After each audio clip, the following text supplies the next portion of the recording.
જિલ્લાના જેતપુર પંથકમાં કમોસમી વરસાદના કારણે ખેડૂતો ચિંતિત બન્યા।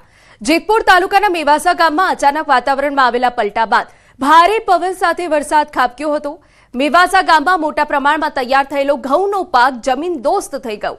મેવાસા ગામમાં અંદાજે 25 વીઘાથી વધુ જમીનમાં વાવેલો ઘઉંનો પાક ઢળી પડ્યો, જેના કારણે ખેડૂતોના મોઢે આવેલો કોળિયો છીનવાઈ ગયો।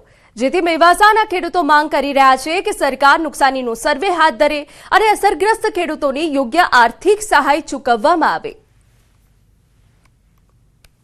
માવઠાના હિસાબે ઘઉં બધા ઢળી ગયા છે અને કમોસમી વરસાદ થયો, આવું ખબર નહોતી કે વરસાદ આવશે અને ઘઉં અમારે 3 મહિનાના થઈ ગયા છે અને પાક હવે પાકવાની તૈયારીમાં હતો અને વરસાદ થયો, ઘઉં બધા જમીન આરે ચોટી ગયા છે। એટલે ચોટી જાય એટલે એમાં કઈ પાક લેવાનું ન રહે, નીચેથી હળી જાય। આ જેટલું પણ અનાજનું વાવેતર હતું ઘઉં, આ માવઠા રૂપી વરસાદના હિસાબે બધાય જમીનને અડી ગયા છે। ઘઉં બધાય તૈયાર થઈ ગયા હતા, 3 મહિનાનો પાક થઈ ગયો તો ખર્ચો બધો ખેડૂતે ચડાવી દીધો હતો અને હવે એમાં કઈ લેવાપણું છે નહીં। સમાચારમાં આગળ વધી બનાસકાંઠા તેમજ વાવથરા જિલ્લામાં મિની વાવાઝોડા અને કમોસમી વરસાદના કારણે મોટાભાગના તમામ ખેતી પાકોમાં નુકસાન થયું છે। ખાસ કરીને કપાસ, વરિયાળી, ઘઉં, એરંડા, ઈસબગુલ જેવા પાકને ભારે નુકસાન થયું છે, જેના કારણે ખેડૂતો ચિંતામાં મુકાયા। મહા મહેનતે પકવેલો પાક નિષ્ફળ જતા ખેડૂતોને રડવાનો વારો આવ્યો।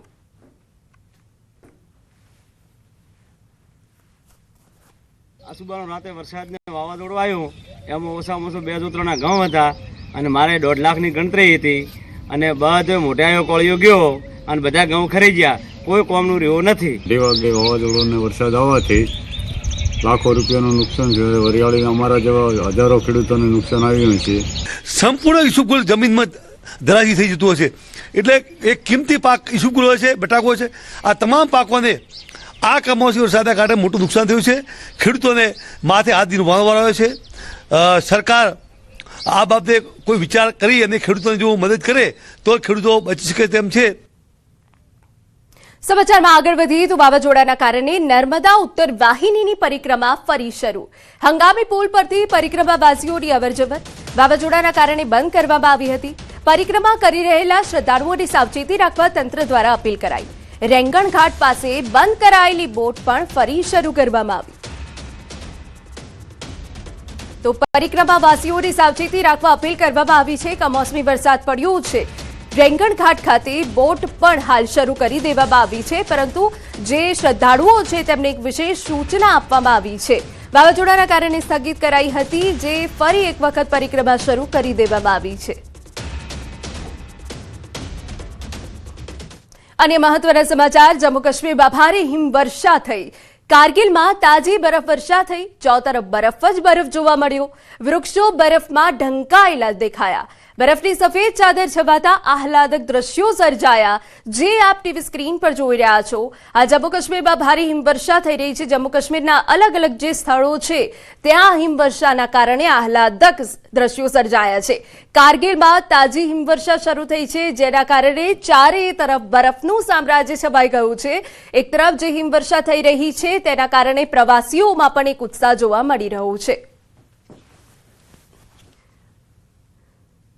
ગુજરાતમાં વરસાદી માહોલ છે, તો ઉત્તર ભારતના રાજ્યોમાં હિમવર્ષા થઈ રહી છે।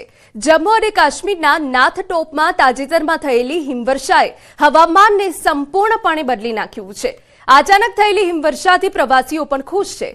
પ્રવાસીઓના મતે કમોસમી વરસાદ અને હિમવર્ષાએ વાતાવરણને વધુ સુંદર બનાવ્યું છે। બરફની સફેદ ચાદરથી ઢંકાયેલા નાથ ટોપ પર પ્રવાસીઓ ખૂબ ઉત્સાહિત હતા। મહિલાઓ સેલ્ફી લેતા, સરકતા, પડતા અને બરફમાં કૂદતા જોવા મળી।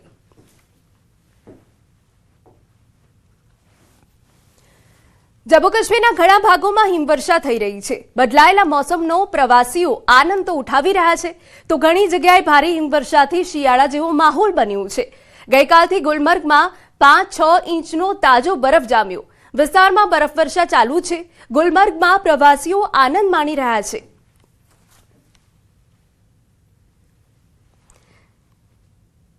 જમ્મુ કાશ્મીરના મેદાની વિસ્તારોમાં વરસાદ। રામબન જિલ્લામાં 2 દિવસથી સતત વરસાદ। ઊંચાઈવાળા વિસ્તારમાં હળવી હિમવર્ષા થઈ। તાપમાનમાં નોંધપાત્ર ઘટાડો આવ્યો। લોકો શિયાળા વસ્ત્રોમાં સજ્જ જોવા મળ્યા। સતત વરસાદ અને હિમવર્ષાથી જનજીવન ખોરવાયું.